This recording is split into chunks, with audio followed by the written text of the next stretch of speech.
Good morning, everyone. Good morning. Wonderful to be with you all this morning.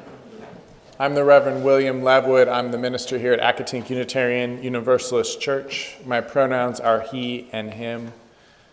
As we begin our service, whether you're in person or online, I invite you to take a deep breath as we center ourselves for worship.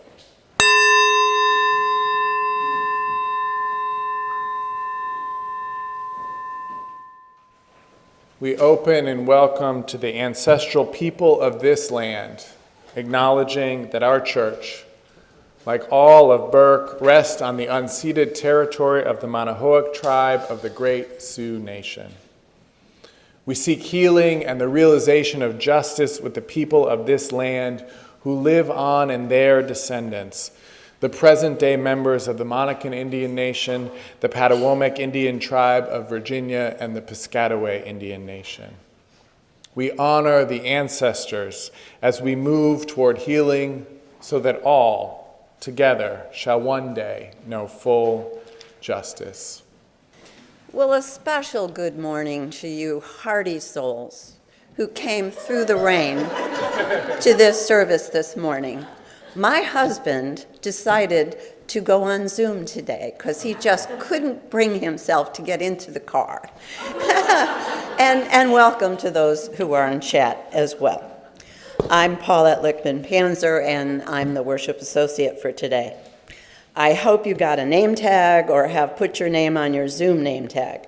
And if you need help with that, just let us know in the chat. If you aren't new to Accotink, look around.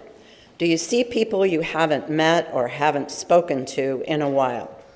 Help us live up to our mission to be a welcoming and inclusive spiritual home for all by reaching out and making a connection.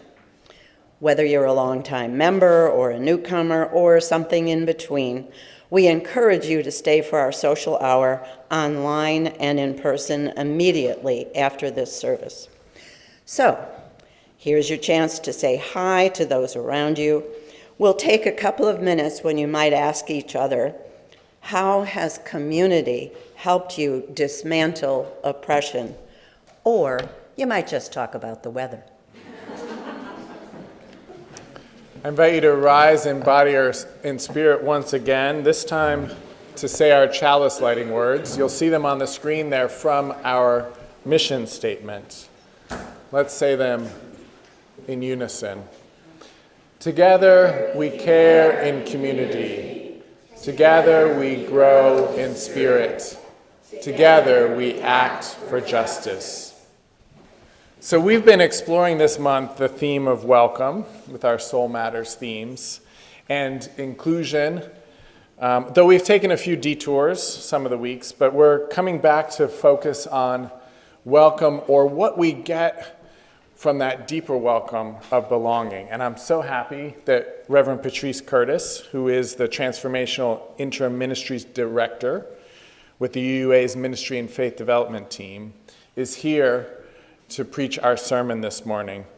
Patrice collaborates with and supports interim ministers and religious educators in amplifying and practicing diversity, equity, and inclusion within congregations, which includes disrupting unhealthy patterns that make beloved community more difficult to realize.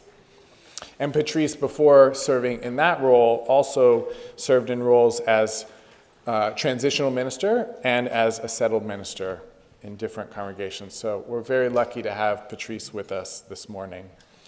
And then we'll move next Sunday, which begins October, with the first day of October. Next Sunday, we'll move into exploring the theme of heritage. And we'll start with a UU 101 type sermon, looking at our UU heritage and the core foundations, the core gifts that we bring forth from that.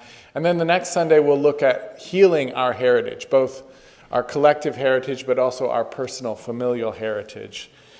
And then the following Sunday, we'll look really big and cosmically at our evolutionary heritage with our Blessing of the Animals service.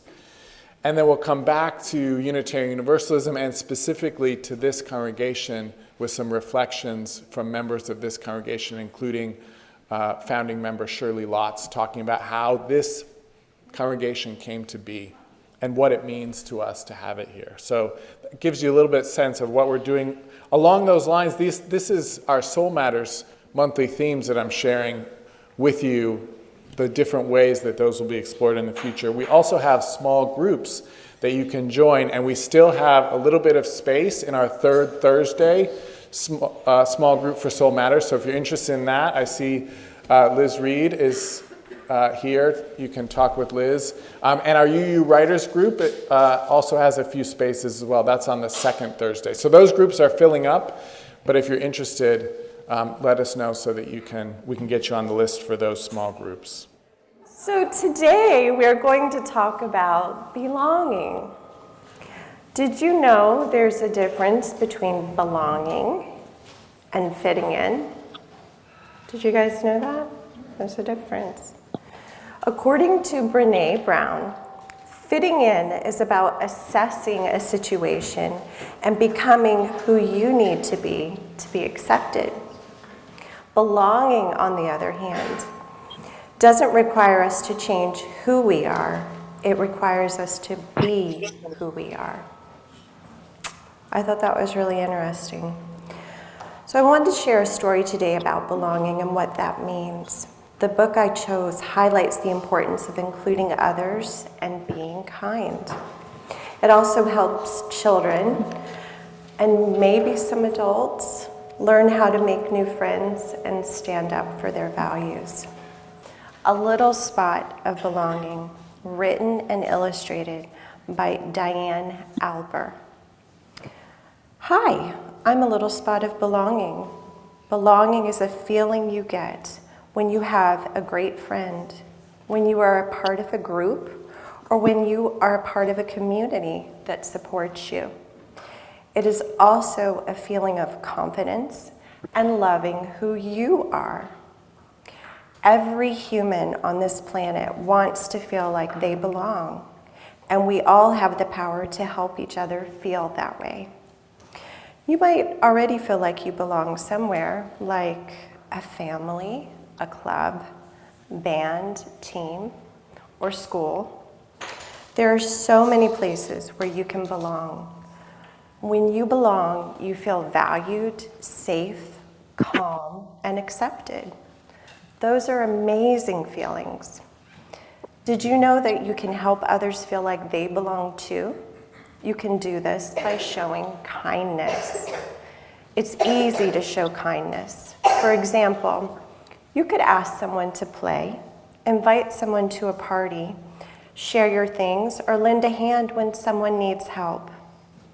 I'm here to help everyone feel like they belong, because when you feel like you don't belong, you can feel lonely, scared, and angry. Not belonging is when you feel left out or excluded.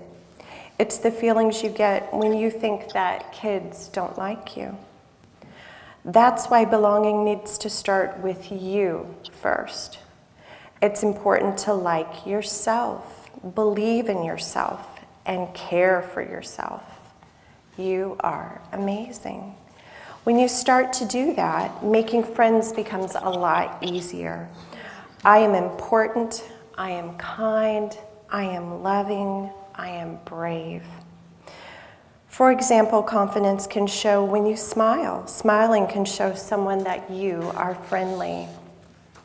Now, if you pair a smile with introducing yourself, you will be on your way to making friends in no time.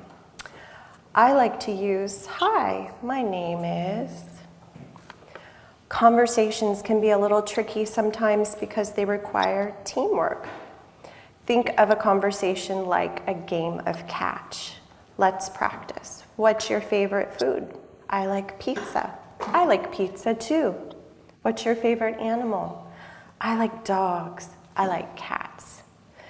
Another essential part of belonging is making sure everyone is included.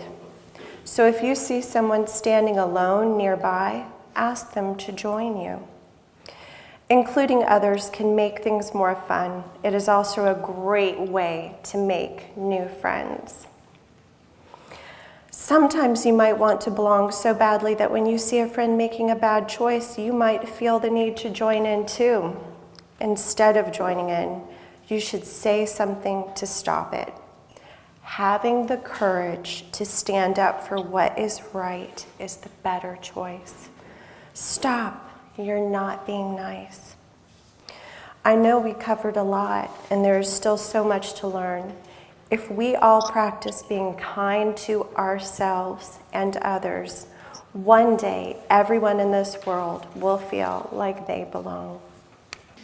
Our reading for today is by Tracy K. Smith, and she was our poet laureate from 2017 to 2019.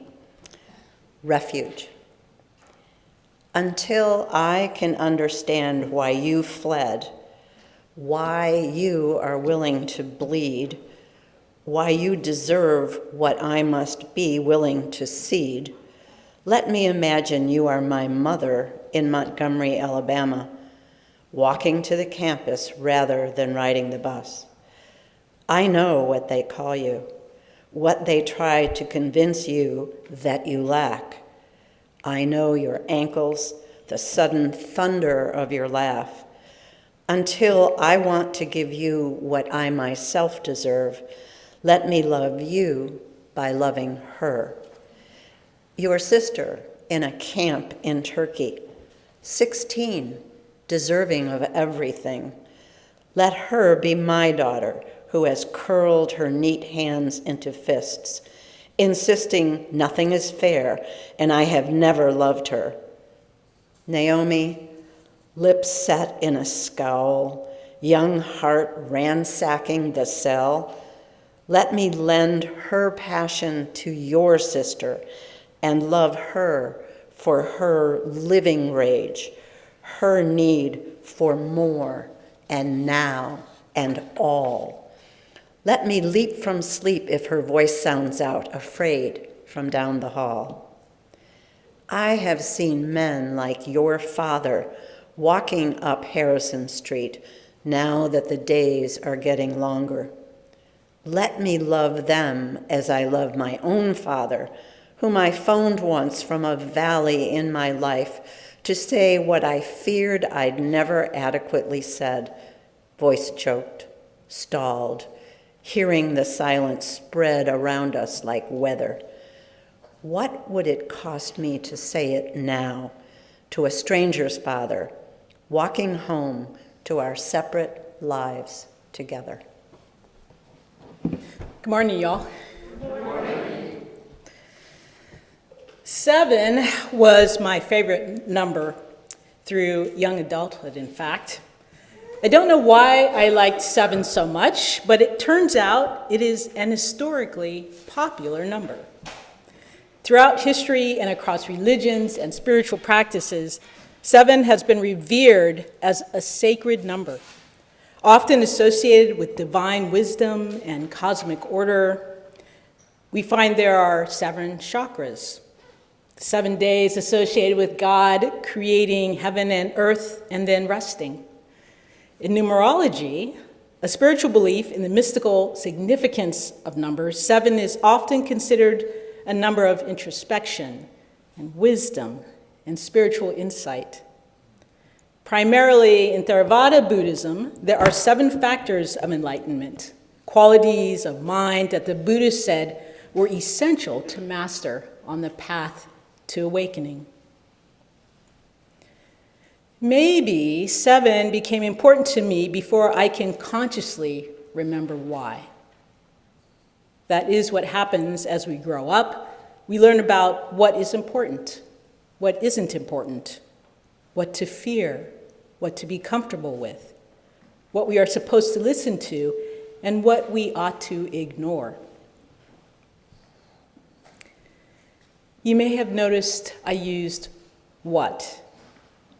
However, since it's Sunday morning and I'm preaching, you may not be surprised to know that I was thinking also who. That is, we learn about who is important and who is not, who to fear and who not to fear, who we ought to listen to, and who we can ignore. These who's and what's we learn color our lives. It's not about putting on lenses that bring our attention to these biases. It is about removing the lenses that block our view. So I want to preach today about the struggle I see and that I have experienced in our congregations trying to build deep relationships with churches and civic organizations and justice organizations whose members are the marginalized. It's not because we don't want to. It's sometimes because we don't actually know how. So let me share 3 examples. Some years back, the Marswood UU congregation decided that they wanted to be part of a local Martin Luther King celebration. They know it's an opportunity to perhaps have breakfast with local churches with large BIPOC communities, or to come together for a march or a rally. So they go every year until the MLK celebration organizers know that a strong contingent of Marswood congregants will be there with them. But members of the Marswood UU congregation leave the breakfast not able to share the names of any other congregations who were present. Or the UU Pluton congregation. I assume you notice I'm making these names up, right? The UU Pluton congregation has learned that housing is so out of reach for those who work service jobs in our community. They've learned that working families, white, brown, black, are sleeping in their cars, and so they want to work alongside local organizations fighting for better housing. So they join the local interfaith group that pulls together many congregations to challenge local officials. The interfaith group has monthly meetings to teach about houselessness, the important data that discusses the average hourly wage and how much 2 working adults bring in monthly as service workers. A cook, for example, or a hotel room cleaner. They share the numbers on how much it costs to house a family of 4 and how far away that family would have to live in order to be able to afford housing. They share data on how many families live on insultingly low wages. And they ask the working poor to share their experiences. UU Pluton members are glad that they are a part of this, but many of them wish they could build relationships with the other churches whose members have many working poor families. One congregant looks over at the round table next to hers and wonders why the chasm seems so wide between her table of mostly educated business and government officials and the table where the person who has just shared about their houselessness is returning to sit down. Another congregation, the Jupiterian UU congregation, engaged with the 8th principle. The UU 8th principle says, we, the member congregations of the Unitarian Universalist Association, covenant to affirm and promote journeying towards spiritual wholeness by working to build a diverse, multicultural, beloved community by our actions that accountably dismantle racism and other oppressions in ourselves and our institutions. The congregation carefully studied the 8th principle, held many adult RE events to which many people came. The children had a chance to participate in discussions. It was clear that the congregation was ready, that the 8th principle expressed the work they had been doing for years, and it would push them, aligning them with their deepest hopes that had not yet been realized. The day of the vote came after the service, and it passed with great jubilation. Some months later, the members who helped organize the discussions and then the congregational vote began to wonder who the congregation should be accountable to in its work to dismantle racism. It meant they needed to be in partnership with an organization, another church, a local nonprofit, that centers BIPOC voices, yet they had not made any progress on this. They knew they wanted to, but they were stuck. It had no success in creating such relationships. So these three stories that I give you, they are all alive in our denomination. Each is an example of how a UU congregation is seeking to feel that it belongs to and is an important part of the justice-seeking work within its local community. What we often lean on is a few people in a congregation to build relationships with local groups. Then the rest of us wait for them to attend things and then bring back to us what is happening. But there is actually need for the majority of a congregation to be engaged in building these relationships within their local community. There is no one lone hero. Of course, I have not come to you from oh so far away Arizona with no ideas about how you might do this. Oh no. Now, as you notice from the title, 7 Ways, I have 7 ideas, but I do want to say that I do not feel that they are necessarily divine or have any sacredness to them, but I offer them from my heart, and they may provide you some ideas of how to go forward. So the first is the virtue of cognitive empathy, the ability to understand another person's thoughts, feelings, and experiences. According to UC Berkeley's Greater Good Science Center, empathy is a building block of morality. So for UUs, empathy supports our belief in the inherent worth and dignity of all. And I do want to note here that I said cognitive empathy. Cognitive empathy is different from emotional empathy. Emotional empathy is about feeling what another feels, in short. Cognitive empathy is considered a skill that anyone can develop, a skill. The second virtue, where we're going to spend more time, is appreciation. Appreciation involves recognizing and respecting the distinctive qualities of a person, such as their strengths and their gifts and their skills and their wisdom and their perspective and their experiences. I don't think there is any end to what we can appreciate in a person. Appreciation is the acknowledgement of the vast tapestry of experiences and cultures and beliefs, the differences amongst us that create our shared human Homo sapiens sapiens narrative.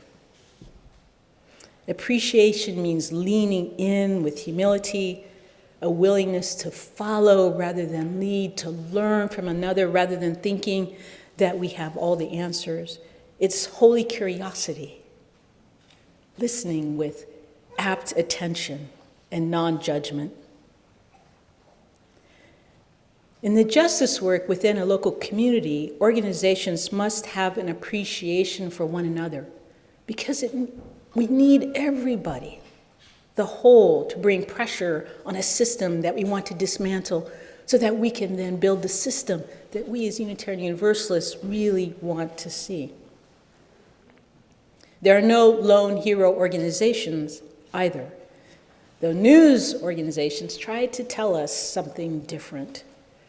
Collaborating churches can work together more effectively to address various aspects of justice and social change when they feel they belong at that table of transformation. Understanding the unique strengths, resources, and perspectives that each local organization brings to a partnership is vital. So, as an individual, appreciation can be expressed through 5 practices known together as the languages of love. How many of you have heard of that? From Gary Chapman? Yeah, a few of you for sure. It's been around since the 1990s. So the 5 love languages of love is a book written in the 1990s, and those of you who have read it may remember that Chapman's premise is that when we want to appreciate our beloved, we do so using 5 languages. quality time, words of affirmation, acts of service, tangible gifts, and physical touch. Years later, upon request, Chapman wrote another book exploring how each of these love languages could be translated into the workplace. So I want to take these 5 and show how we can enact the languages of appreciation, which is what he called them, in a way that might help us move into deeper collaborative justice work so we can continue to accountably dismantle injustice in all its forms. Excuse me. In no particular order, let's begin with acts of service. In the workplace, this would be pitching in, helping getting things done. Actually, a bit like what we heard earlier with your grounds and painting. Acts of service in collaborative justice work often involves many tasks and responsibilities, right? Acts of service in this context entails providing person power to assist other local churches or justice organizations in their initiatives. Maybe this means showing up to participate in a phone bank. Maybe it means showing up to do postcards. Maybe it means getting involved in their after-school mentoring. The most powerful acts of service will be those that invite many UU congregants to participate. So many of you can get engaged. It is about serving another organization's event. The second one is quality time. Quality time is about being together, joint meetings, planning sessions, and shared events that allow you to come together with another organization. Engaging in meaningful conversation. Asking someone, who are you? Asking someone something about their lives, and being humble and sharing about your life. Quality time, not just being in a room together, but choosing perhaps someone across the room that you might go up to approach and having a conversation.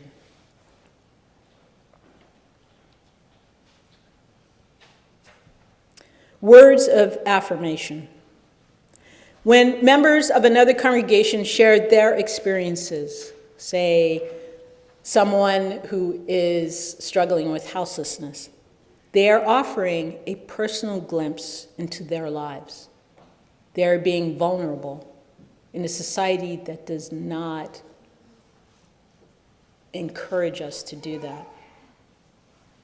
Publicly and individually affirming gratitude for this willingness to share is important. Certainly, the organization that has asked them to share their lives will have said thank you. But to have others come up to them and say thank you and affirm that you have heard what they have said and you have taken it into your heart is important. Expressing appreciation for dedications and contributions and commitments and passions and efforts of others, putting into your collective justice work means that you are in it with them. Offering this encouragement and gratitude kind of boosts morale and strengthens the bonds of organizations coming together to do this work. And then the fourth, tangible gifts. And in this context, this means sharing resources, financial contributions, or material support to further the cause of justice. One church may provide financial assistance, while the other might offer access to specific resources or expertise, or for example, perhaps their sanctuary. Tangible gifts can be a practical way to demonstrate commitment and solidarity in the pursuit of justice.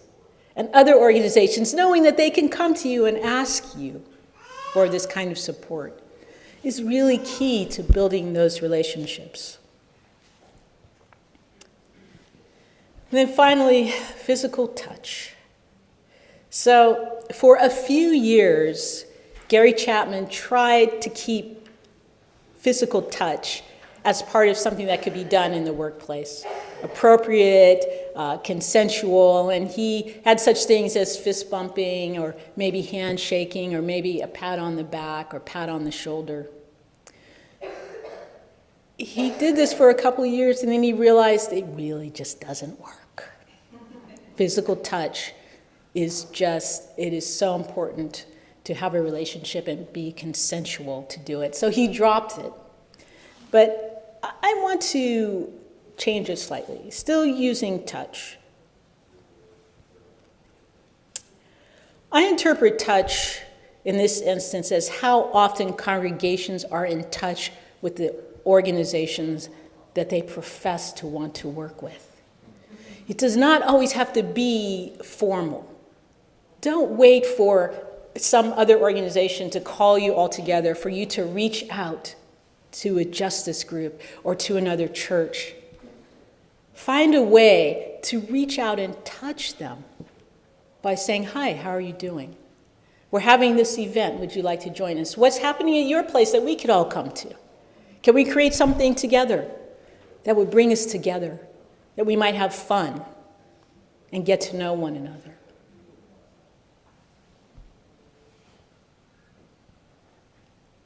I thought that was a pretty good way of touch. So empathy, general appreciation, and then what I hope you see as these 5 practical ways to reach out can lower the barriers between you, between all of our congregations and local justice organizations. Now I'll say, like the love languages, some of these practices will feel awesome to you because that is your particular love language. But some of these you're like, meh. But that's what love languages are about. It is getting to know the love language of your beloved and then saying, okay, I have my own and my beloved has another. It's the same way with congregations and justice organizations. Some of them will want tangible gifts. Some of them will just appreciate words of affirmation. This is an opportunity for you as a congregation to have holy curiosity about the organizations that you're working with. Religious, I keep hitting that, sorry. Religious, nonprofits. What is their language of appreciation? So when we talk about widening the circle, which was beautiful that you mentioned that. Widening the circle is also about you saying, hey, we would like to be in the circle with you. It is not about other organizations widening the circle for us necessarily. It's about us saying, hey, we are in it with you.